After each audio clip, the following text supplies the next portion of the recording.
اب یہ آپ کے جھوٹے پلانٹڈ سٹوری جو ہے یہ ان کی حیثیت کچرے کے ڈبے اور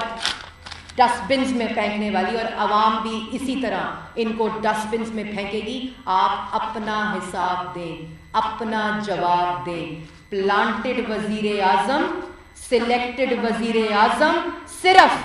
سلیکٹڈ اور پلانٹڈ سٹوریز اپنے سیاسی مخالفین کے خلاف چھاپنے اور چھپوانے میں مہارت رکھتا ہے، اس کے علاوہ اس کی کوئی حقیقت نہیں، کیونکہ اس کی کوئی اوقات نہیں۔ یہ ڈیفیمیشن کا جو سوٹ ہے نا، یہ شہزاد اکبر صاحب نے چیلنج کیا تھا۔ اس سے پہلے جب یہ سٹوری چھپی تھی جولائی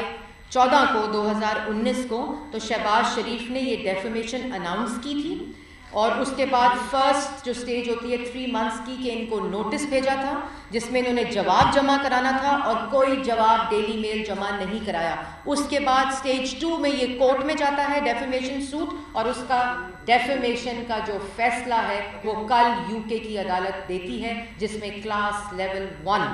جو ہے ہائیسٹ ڈیفیمیشن اس کو اسٹیبلش کرتی ہے۔ اور اس کے بعد ٹرائل ہوگا، جس کا ذکر شہزاد اکبر کر رہے ہیں کہ ابھی ٹرائل ہونا باقی ہے، جو ہر پریس کانفرنس میں کاغذ لہراتے ہیں اور کہتے ہیں اس کا ابھی ٹرائل ہونا باقی ہے۔ تو UK کی گورنمنٹ میں ارشد ملک نہیں ہے شہزاد اکبر صاحب۔ اگلی سٹوری دیتے وقت یہ دماغ میں رکھیے گا کہ واٹس ایپ JIT اور